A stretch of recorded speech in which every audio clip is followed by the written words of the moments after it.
पराशर उवाच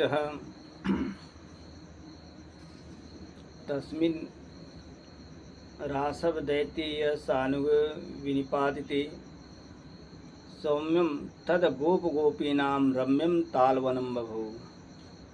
ततस्तो जातहर्षौ तु वसुदेवसुताबुभौ हत्वा धेनुकदैत्येयं भाण्डीरवटमागतौ श्लेक्षमाणो प्रगायन्तौ विचिन्वतौ च पादपान् चारयन्तौ च गादूरी व्याहरन्तु च नामभिः नियोगपाशकन्धौ तौ वनमाला विभूषितौ सुशुभाति महात्मानो बालसिंहाविवर्षभौ सुवर्णाजनचूडाभ्यां तौ तथा रुसिताम्बरौ महेन्द्रायुधसंयुक्तौ शीतकिष्टा विवाम्बुधौ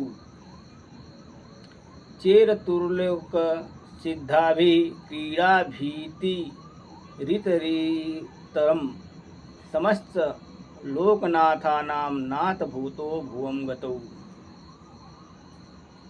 पराशर जी बोले, अनुचरों सहित उस गर्दभासुर के मारे जाने पर सुरम्य तालवन गोप और गोपियों के लिए सुखदायक हो गया। उसके बाद हिनकासुर को मारकर वे दोनों वसुदेव पुत्र प्रसन्न मन से भांडीर नामक वट वृक्ष के तले आए।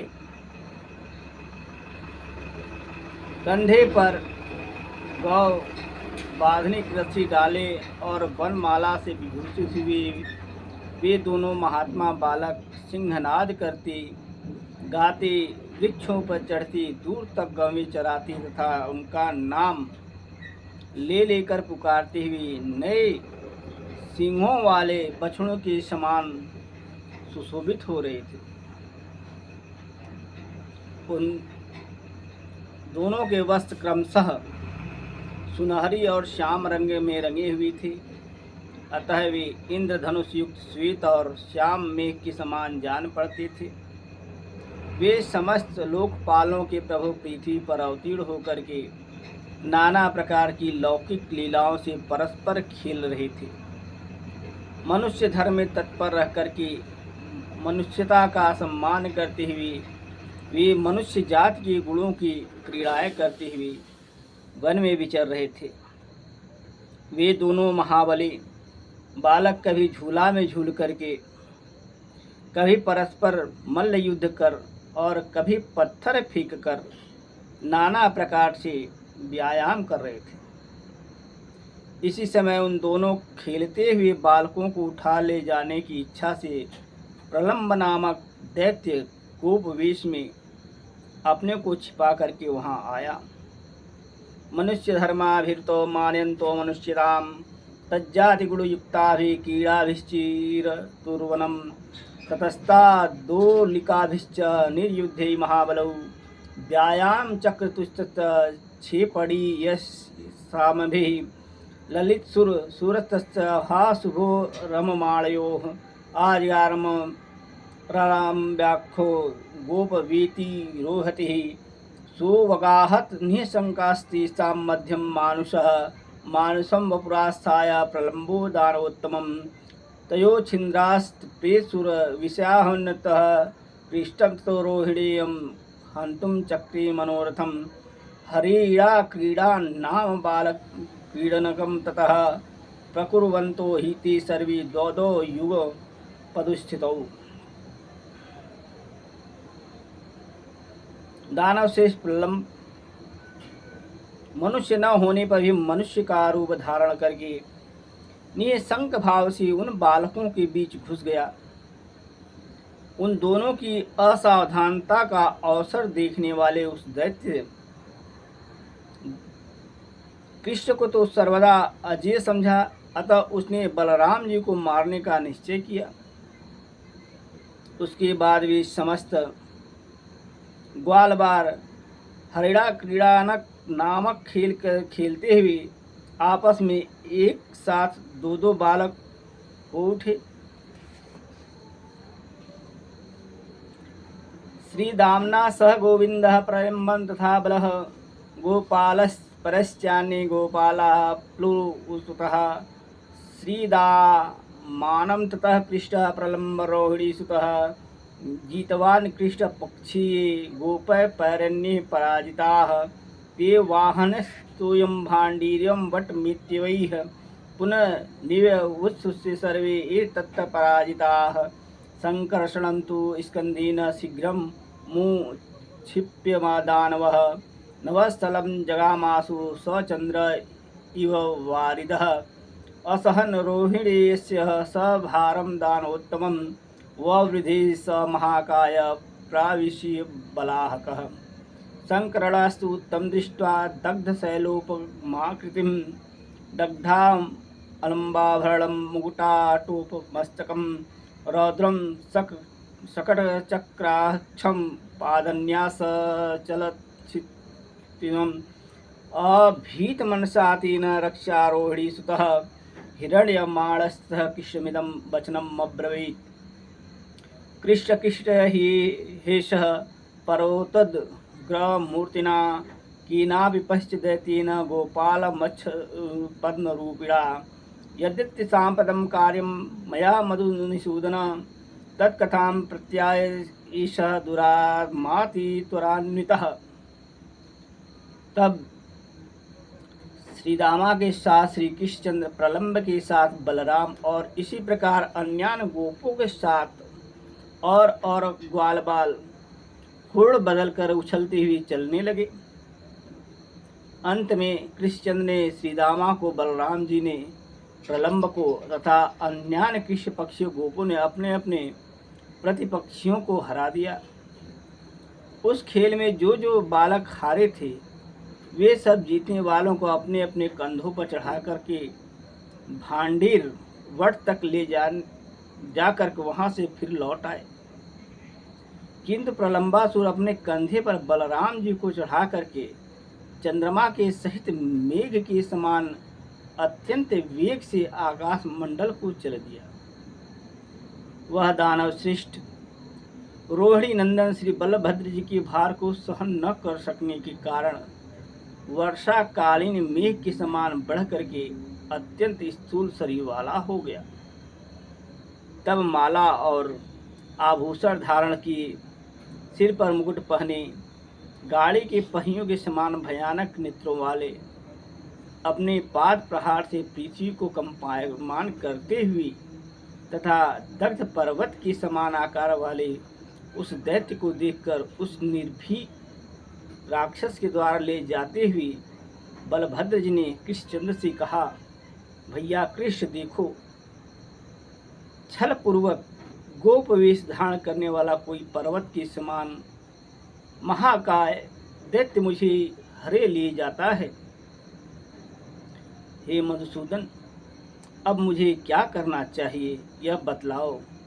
देखो, यह दुरात्मा बड़ी शीघ्रता से दौड़ा जा रहा है। श्री पराशर उवाच तमाहं रामं गोविंद स्मृति भिन्नोष्ट संपुटः महात्मा रोहिणीयस्य बलवीर्य प्रमाणवित। पराशर जी बोले, तब रोहिणी नंदन के बलवीर्य को जानने वाले महात्मा श्री कृष्णचंद्र ने मधुर मुस्कान से अपने उष्ट संपुट को खोलते हुए उन बलराम जी से कहा। कृष्ण उवाच किमयं मानुषो भावो व्यक्तमेवावलम्ब्यति सर्वात्मन् सर्वगुह्यानां गुह्यगुह्यात्मना त्वयाहं स्मराशीष जगद्वीज कारणं कारणाग्रजम् आत्मानमेकं तद्वजः जगति कारणवीचयतः किं न वेत्सि यथाहं च त्वं चैकं कारणं भुवः भारावतारणार्थाय मर्त्यलोकमुपागतौ नभश्शिरस्ति भूमभश्च कीशाः पादौ क्षिति वक्तमनन्ते वह्निः। हे सर्वात्मन, भगवान गोविंद बोले, हे सर्वात्मन, आप संपूर्ण गुह्य पदार्थों में अत्यंत गुह्य रूप होकर के भी यह अस्पष्ट मानव भाव क्यों अवलंबन कर रहे हो। आप अपने उस स्वरूप का स्मरण कीजिए जो समस्त संसार का कारण था, कारण का भी पूर्ववर्ती है और प्रलय काल में भी स्थित रहने वाला है। क्या आपको मालूम नहीं है कि आप और मैं दोनों ही इस संसार के एकमात्र कारण हैं और पृथ्वी का भार उतारने के लिए ही इस मृत्युलोक में आए हैं। हे अनंत, आकाश आपका सिर है और मेघ आपके केस हैं। सोमो मनस्ते सचितम समीरणो 10 चतस्तोभ्य वाह वस्ति। हे पृथ्वी, ये पृथ्वी आपके चरण हैं, अग्नि मुख है, चंद्रमा मन है, वायु श्वास प्रवास है और चारों दिशाएं बाहु हैं। सहस्रवक्त्रो भगवन् महात्मा सहस्रहस्तांघ्रि शरीरभिदः सहस्रपद्मोद भयो निराद्यस् सहस्रसत्त्वां मुनयो गृह्णन्ति। हे भगवान, आप महाकाय हैं, आपके सहस्त्र मुख हैं तथा सहस्त्रों हाथ पांव आदि शरीर के भेद हैं। आप सहस्त्रों ब्रह्माओं के आदि कारण हैं। मुनिजन आपका सहस्त्रों प्रकार वर्णन करते हैं।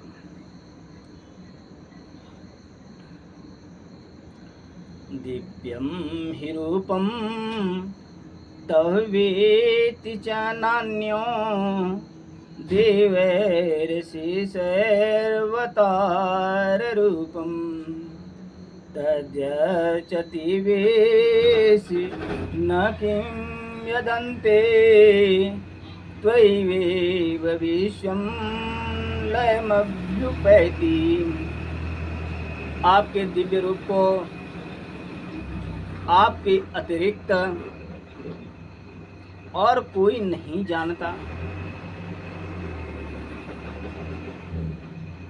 अतः समस्त देवगण आपके अवतार रूप की ही उपासना करते हैं। क्या आपको विदित नहीं है कि अंत में यह संपूर्ण विश्व आप में ही लीन हो जाता है? त्वया द्वितीयं धरणे विभर्ते चराचरं विश्वमनन्तमूर्तिं कृतादिभिदैरजकालरूपो निमेषपूर्वो जगदीतदर्शी। जिस प्रकार बड़वा नल से पिया हुआ जल वायु द्वारा हिमालय तक पहुँचाए जाने पर हिम का रूप धारण कर लेता है और फिर सूर्य किरणों का संयोग होने से जल रूप हो जाता है, उसी प्रकार ही इस यह समस्त जगत रुद्रादि रूप से उसी प्रकार यह समस्त जगत आप ही के द्वारा विनष्ट होकर के आप परमेश्वर के ही अधीन रहता है।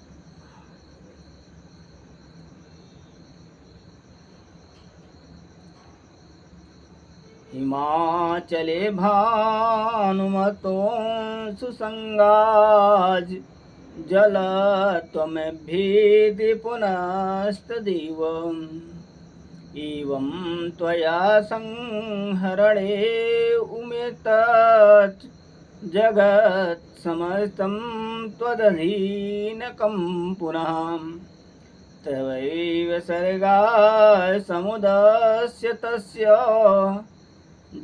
जगत्त्वमभ्ये त्वमनुकल्पमीशः।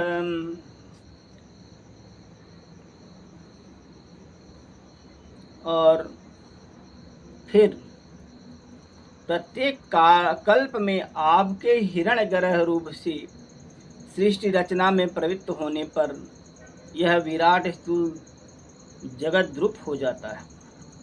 हे विश्वात्मन, आप और मैं दोनों ही इस जगत के एकमात्र कारण हैं।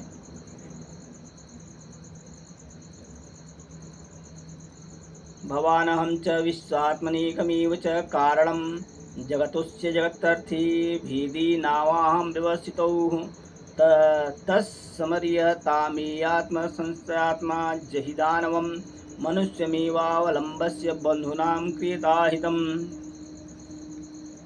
संसार के हित के लिए ही हमने भिन्न भिन्न रूप धारण किए हैं। अतः हे अमियात्मन, आप अपने स्वरूप को स्मरण कीजिए और मनुष्य भाव का ही अवलंबन कर इस दैत्य को मारकर बंधुजनों का हित साधन कीजिए। ऐसा भगवान गोविंद ने बलराम जी से कहा। फिर पराशर जी कहते हैं, इति असंस्मारितो विप्र कृष्णेन सुमहात्मनाः विहस्य पीडयामास प्रलम्बं बलवान् बलः मुष्टिनां सोहन्मूर्धनिः कूपसंरक्तलोचनः तेन चास्य प्रहारेण बहिर्याति विलोचने। हे विप्र, महात्मा कृष्णचंद्र द्वारा इस प्रकार स्मरण कराए जाने पर महाबलवान बलराम जी हंसते हुए प्रलंबासुर को पीड़ित करने लगे। उन्होंने क्रोध से नेत्र लाल करके उसके मस्तक पर एक घूंसा जमाया, जिसकी चोट से उस दैत्य के दोनों नेत्र बाहर निकल गए। स निष्कासित मस्तको मुखाछोड़ित मूर्धनम निपात महीपृष्ठे दैत्यवर्यो ममारचः प्रलम्बं निहतं दृष्ट्वा बलेनाद्भुतकर्मणाः प्रहिष्टा तुष्टु ऊर्गोपा साधु साध्वीति चाब्रुवन् संस्तूयमानो गोपस्तु रामो दैत्ये निपातितः प्रलम्बीशः कृष्णेन पुनर्गोकुलमाययौ। उसके बाद वह दैत्य श्रेष्ठ मगज मस्तिष्क फट जाने पर मुख से रक्त निकालता हुआ भ्रमण करता हुआ पृथ्वी पर गिर पड़ा और मर गया। अद्भुत कर्मा बलराम जी द्वारा प्रलंबासुर को मरा हुआ देख करके गोपगण प्रसन्न होकर के साधु साधु कहते हुए उनकी प्रशंसा करने लगे। प्रलंबासुर के मारे जाने पर बलराम जी गोपों द्वारा प्रशंसित होते हुए भगवान श्री कृष्णचंद्र के साथ गोकुल में लौट आए। आज यहीं पे वाणी को विराम, आगे नारायण की जैसी इच्छा। एक बार भगवान का नाम स्मरण कर लेते हैं। हरे राम राम राम हरे हरे, हरे कृष्ण कृष्ण कृष्ण हरे हरे, हरे राम राम राम हरे हरे, हरे कृष्ण कृष्ण कृष्ण हरे हरे।